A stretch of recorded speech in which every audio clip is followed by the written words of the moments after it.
Let's have a chill evening, and regarding the tables, we hope it's going to be 11 days of sunshine, and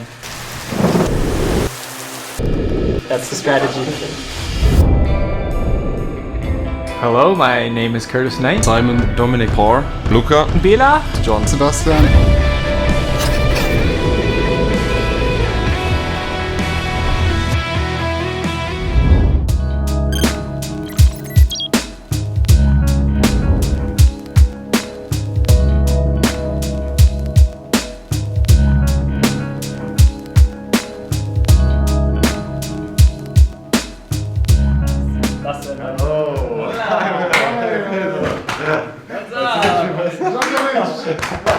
What's up, man?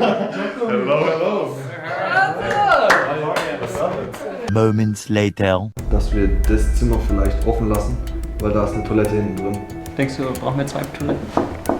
Je nachdem, was... Je nachdem, also 5 Minuten. Ja, Toiletten, Toilet Talk, really.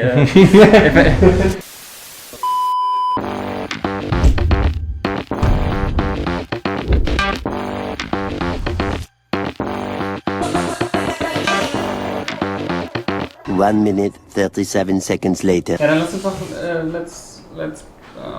lass uns noch einmal abbauen, ne, fürs Essen. Ja. Do you plan on standing or sitting delivering your speech? It's the full stage. No, yeah, it's not gonna be a big speech. A big speech. I heard that before.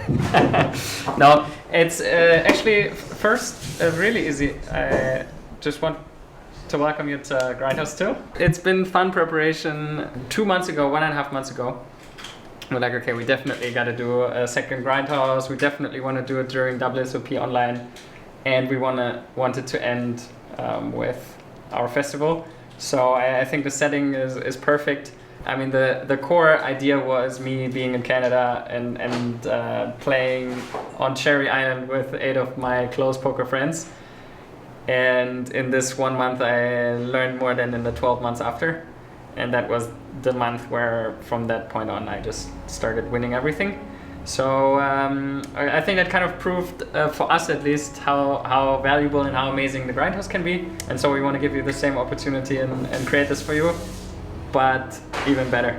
So I'm going to try to do this week, and the other coaches as well, is to help you find an environment where you can do that as good and as with as much fun as you can.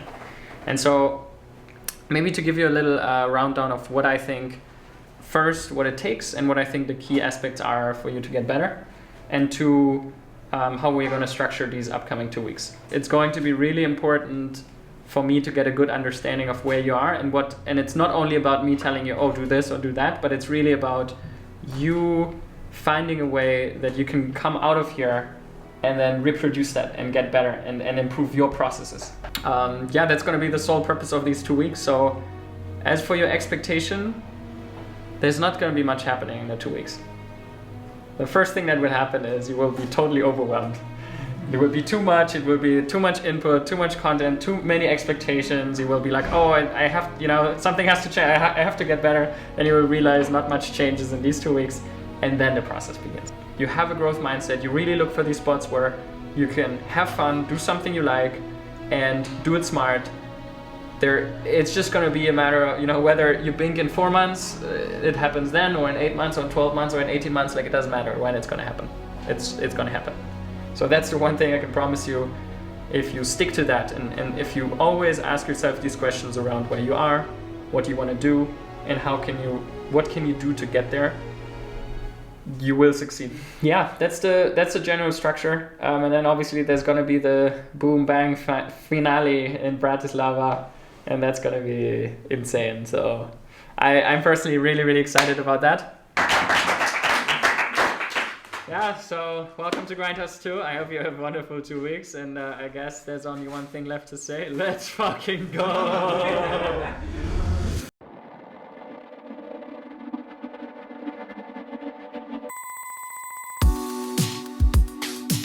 My average buy-in is something from like 20 to 150 to 100. $40. It's between 100 and 200, I'd say. $40. $55. Approximately $40. $92. That is awfully specific.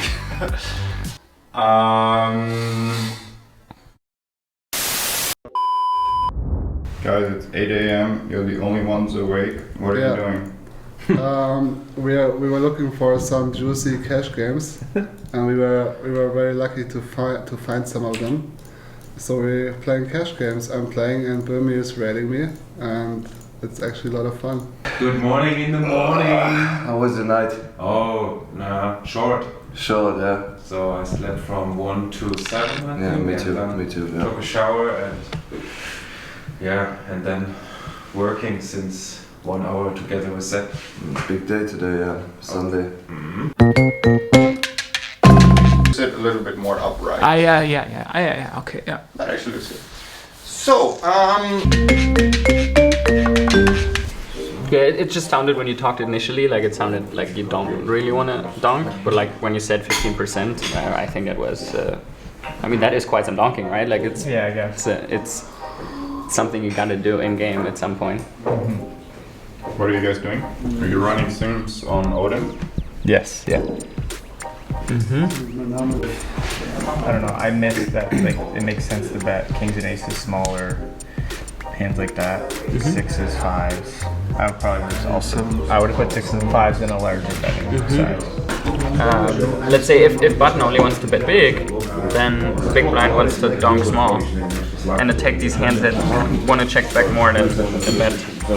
So I don't know the answer, but I would say big blind is donking quite a bit. Like I also was thinking like 20-25%. And for the button, I think I'm not sure if he doesn't use the no sub 50% bet size, but I also think that it's important to establish that you use more of the larger size less frequently. So I would say you're quite accurate.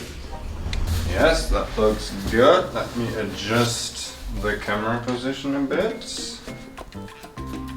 Yeah. Oh, let me adjust the microphone a bit. Okay, let's go.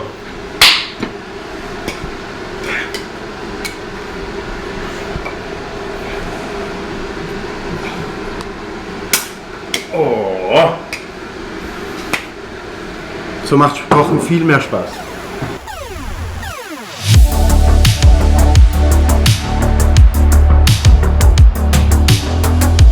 So I really want you guys to focus on this. So I will show you an exercise how I map. And it's kind of a reflection exercise. You find out better where you are right now. You try to identify the points that you are attracted to somewhere else, or you want to change, or you can call it goals, or you can call it, like I don't try to set specific goals, but there are certain things where I feel like, oh, this I want to change, or I want to be more there, or do something more like that. And then it's going to be about how to get there. The first start of the exercise is really taking inventory of where you are.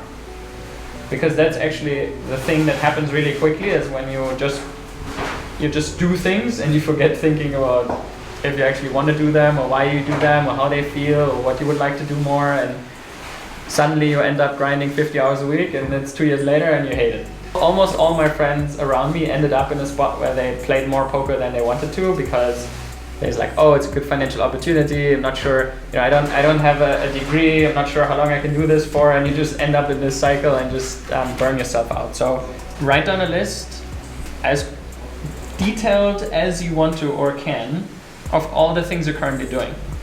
And the end should be that you have a good feeling of like, this describes most of the things you're doing currently. 5 minutes later.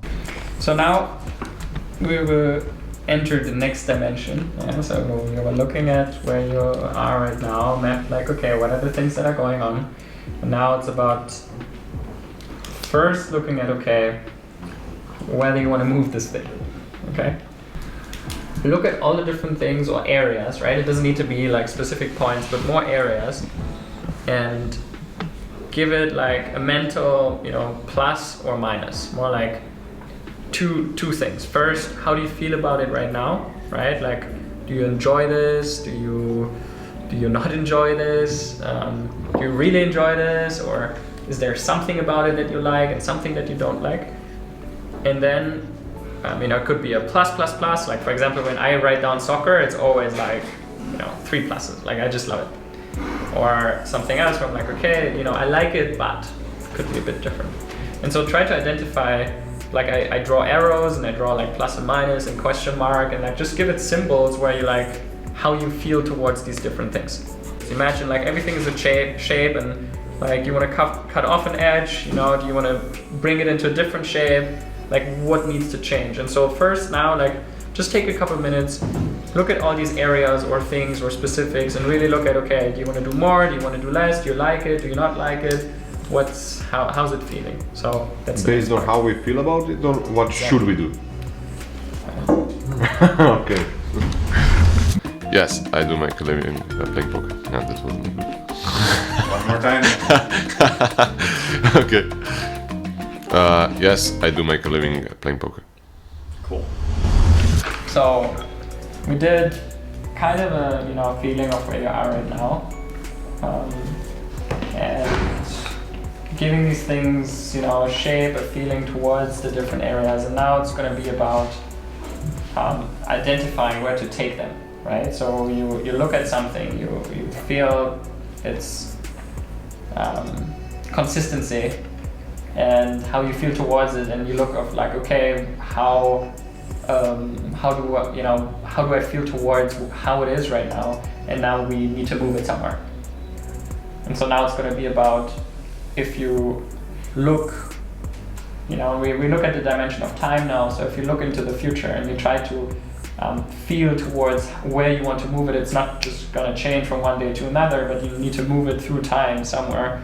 Like, what type of shape should that have in 1 month, in 3 months, in 1 year?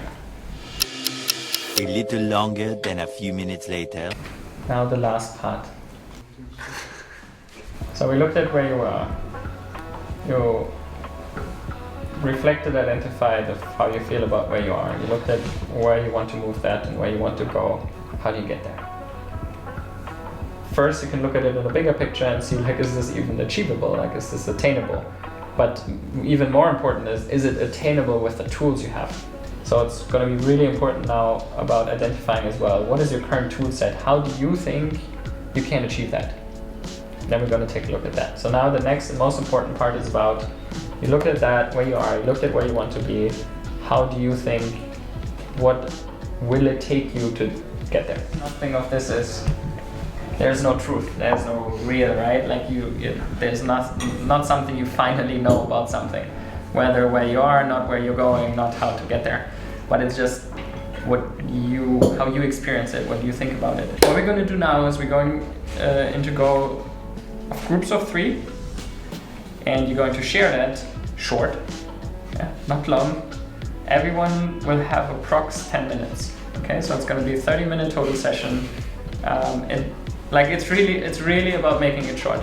But like really try to focus on where you are, and do the structure as following. Spend like 2, maximum 3 minutes on where you are, and where you want to go. And then share a bit about your process. Give people some space to ask questions. So in that you should be done with like in 5 minutes, I would say. And then the most important thing for the other people in this person's 10 minutes, it's not about what you would do. It's actually not at all about that. Also, when you talk to me, people always ask me, what would you do? And I'm like, it doesn't matter what I would do.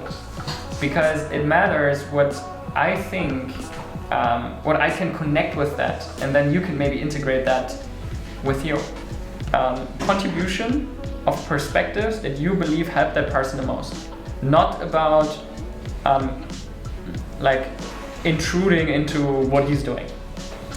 Give people the chance to find their own way by trying to contribute the most value you can to them. So challenge them, ask them questions, share an experience, and if you have nothing to add, shut up. Oh, Hello,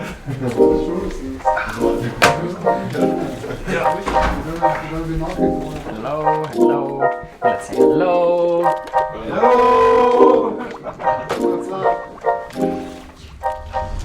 But I want to challenge each of you and just showcase how I think you can approach something in a rather effective way. And there's a couple things to it. So the more tedious thing is pre-flop. So it functions the same way though.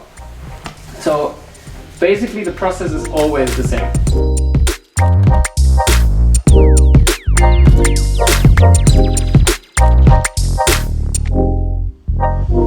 Okay. So how do you feel about studying now? Excited.